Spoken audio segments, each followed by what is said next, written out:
दूसरा topic discuss करते हैं। ये टॉपिक जो हम लोग अभी इससे पहले स्टडी कर रहे थे, that is the most ideal regenerative heating cycle, यहाँ से निकल के आया है। ठीक है, तो हमारा टॉपिक जो है वो टॉपिक है most ideal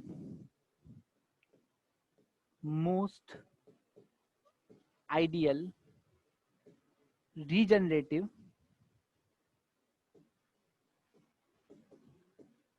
feed heating cycle.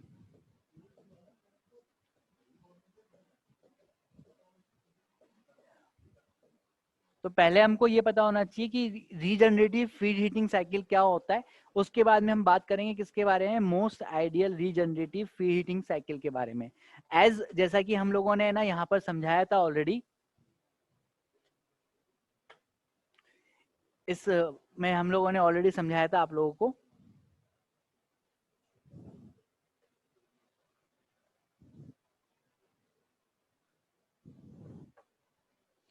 कि ये रीजनरेशन हम लोग कैसे कंसीडर करते हैं। इस रीजनरेशन के लिए हमको क्या करना पड़ता है, इस स्टीम को थोड़ा सा एक्सट्रैक्ट करना होता है टरबाइन से, और उसको हम क्या करते हैं, turbine after partial expansion of work, और इसको हम किस में यूज कर लेते हैं, फीड वाटर को हीट करने के अंदर यूज कर लेते हैं।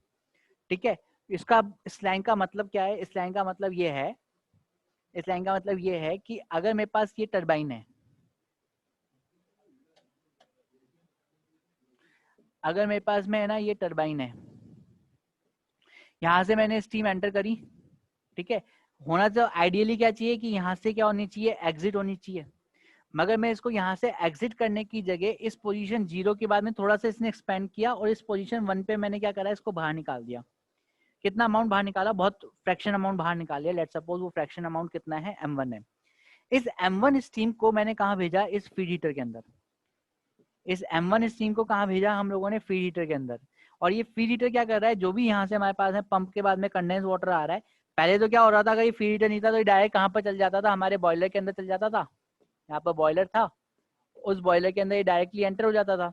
बट अब हमने फीड हीटर लगा दिया, तो फीड हीटर लगाने का मतलब क्या है, फीड हीटर लगाने का मतलब ये है कि ये जो डायरेक्ट यहाँ पर जा रहा है, वो यहाँ पर नहीं जाकर पहले किसके साथ में कांटेक्ट में आएगा, यहाँ पर इसके साथ में कांटेक्ट में आएगा, और फिर इसके बाद में कहाँ जाएगा, ये फिर किस में जाएगा, ये बॉयलर के अंदर जाएगा। मतलब जो वाटर आ रहा था उसको हम लोग क्या कर रहे हैं, इसके अंदर क्या प्रोवाइड करवा रहे हैं, हीट प्रोवाइड करवा रहे हैं। ये जो सिस्टम है, ये सिस्टम क्या है हमारा, फीड हीटर।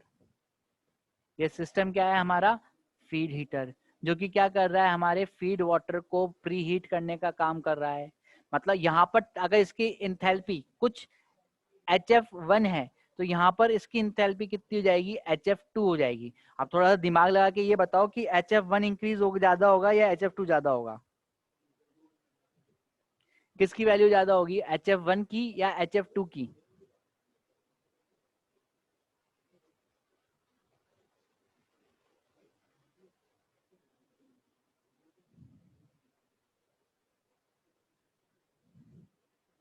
बोलो। HF1 HF1 की, रीजन,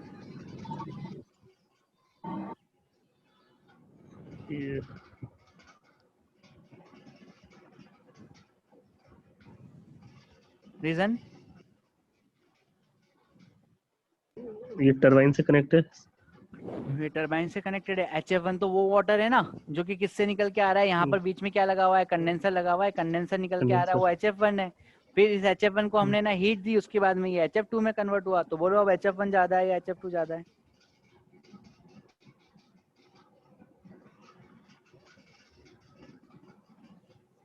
बच्चे जब भी ये है ना एनर्जी गेन करेगा ना, तो एनर्जी गेन करने के बाद में क्या होती है कि इसकी इंथैल्पी में इंक्रीमेंट हो जाता है। जब भी कोई एनर्जी ओके लेता सर। है तो एनर्जी के बाद में क्या होता है, उसकी इंथैल्पी क्या हो जाती है, इंक्रीज हो जाती है। अभी इसकी इंथैल्पी कितनी थी, अभी इसकी इंथैल्पी कितनी थी, HF1। यहाँ पर हमने क्या करवाया, इसको M1 के एंथैल्पी से हीट करा। मान लो कि इसकी एंथैल्पी कुछ H थी, इसने क्या करा, इसको हीट किया। हीट करेगा तो इसका टेम्परेचर इंक्रीज होगा, टेम्परेचर इंक्रीज हुआ तो इसकी इंथैल्पी भी क्या हो जाएगी, इंक्रीज हो जाएगी। मतलब हमारा जो HF2 होता है वो किससे बड़ा हो जाता है, वो HF1 से हो जाता है। तो जो most ideal regenerative heating cycle है, इसको बनाने के दो कॉन्सेप्ट थे, समझना। इसको बनाने के क्या थे, दो कॉन्सेप्ट थे। पहला कॉन्सेप्ट तो कहता है कि है ना, ये जो हम लोगों ने अभी यहाँ पर फीड हीटर्स लगाए हैं, ये जो हमने फीड हीटर्स लगाए हैं, इन फीड हीटर्स के नंबर्स को इंक्रीज कर दो, इतना इंक्रीज कर दो कि ये जो टेम्परेचर राइज हो रहा है हमारा,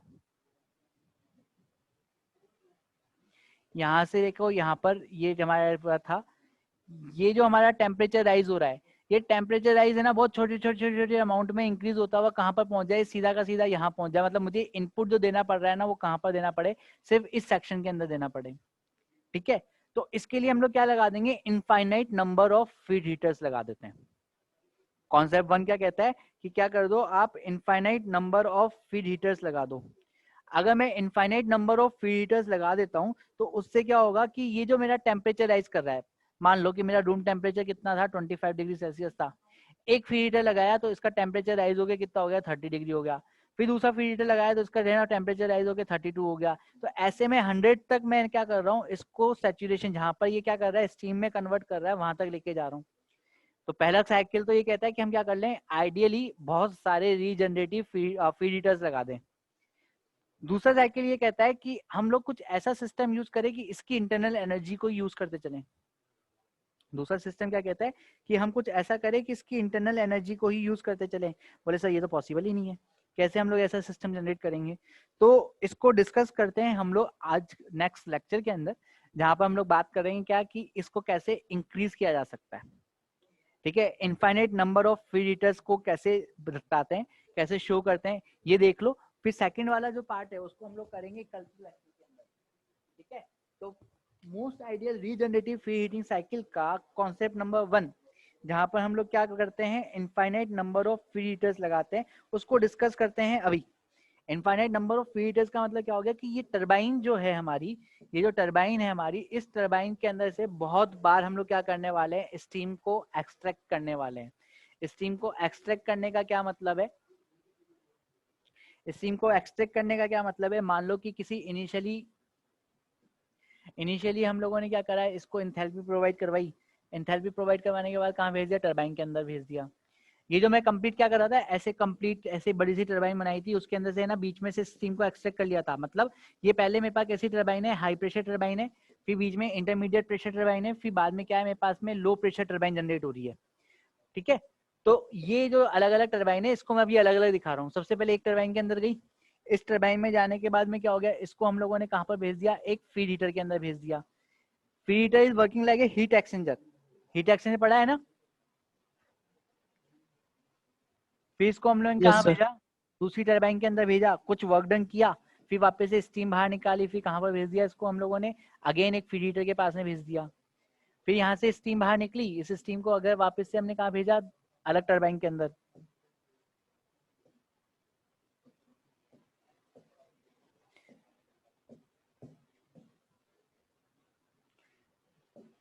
फिर इसको हमने कहाँ भेजा, अलग टरबाइन के अंदर। और ये इस प्रोसेस रेगुलर चलता रहेगा कब तक, इन्फिनिटी तक। तो लास्ट की जो टरबाइन होगी, वो लास्ट की टरबाइन यहाँ पर किससे कनेक्टेड होगी, कंडेंसर से। और कंडेंसर से जो वाटर आ रहा है वो वाटर आएगा, फिर वाटर आगे किस में जाएगा, यहाँ पर। यहाँ से हीट जनरेट हुई, ये हीट जनरेट होकर कहाँ पर गई, यहाँ पर। यहाँ पर से ये स्टीम हमारी क्या हो गई, बाहर निकल गई। मतलब हम लोगों ने क्या करा, ये प्रोसेस है बहुत धीरे धीरे चलाया। बहुत धीरे धीरे चलाने से क्या हुआ, इस प्रोसेस को कंटिन्यूअसली बहुत स्लो प्रोसेस में चलाया। बहुत स्लो प्रोसेस, कोई भी प्रोसेस अगर बहुत स्लो हो तो वो कैसा बन जाता है,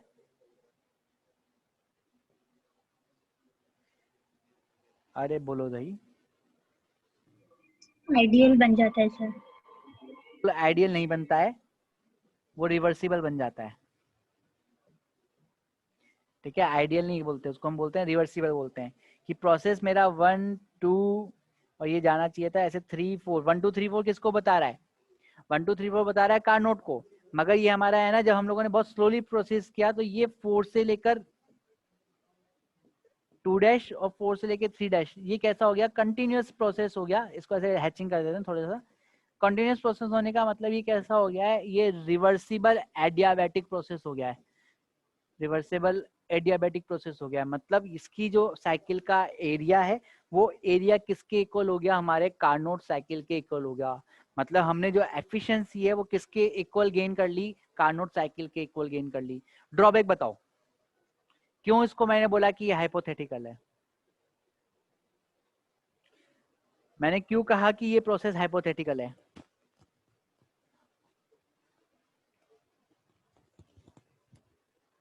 सोचो, दिमाग लगाओ। मैंने स्टार्टिंग में बोल दिया था कि most ideal regenerative heating cycle कैसा है, कंप्लीटली हाइपोथेटिकल है। तो मैंने ऐसा क्यों कहा?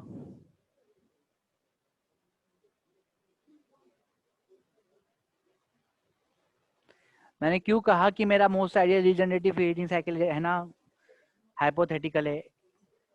आपने इतना सारा सुना मुझसे, कुछ रीजन कंक्लूड करा इधर से?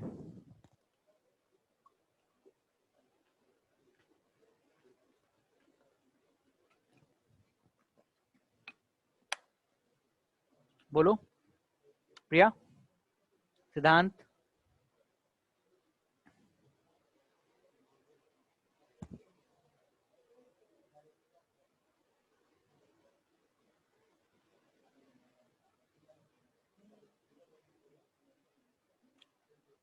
एनीवन? कुछ भी तुक्का मार लो।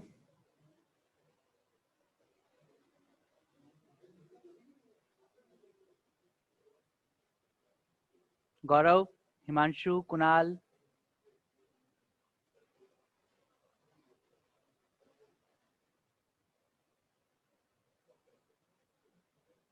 आदित्य तो कनेक्ट ही नहीं होता है साउंड से। सिद्धांत बता भाई।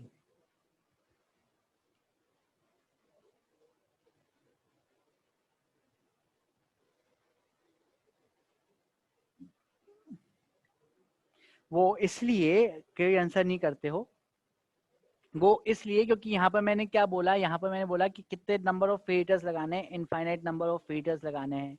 अगर मैं इनफाइनाइट नंबर ऑफ फेटर्स लगाऊंगा तो लोअर प्रेशर स्टेज में जाते जाते हमारी स्टीम जो कैसी थी, सैचुरेटेड थी, वो कैसी हो जाएगी, वेट हो जाएगी, जिससे कि इतनी एनर्जी पॉसिबल नहीं है कि वो क्या कर सके, हमारे फीड वाटर को हीट प्रोवाइड करवा सके। दूसरा कि अगर हम लोग यहाँ पर ये वैल्यू यूज करेंगे तो क्या होगा, हमारा ये वाटर जो है या फिर हमारी जो सरफेस एरिया है वो क्या हो जाएगा, इंक्रीज हो जाएगा। तो बच्चे थोड़ा सा ध्यान रखा करो, माइंड यूज किया करो और आंसर किया करो। ओके, मिलते हैं कल नेक्स्ट क्लास के अंदर। Till then bye bye.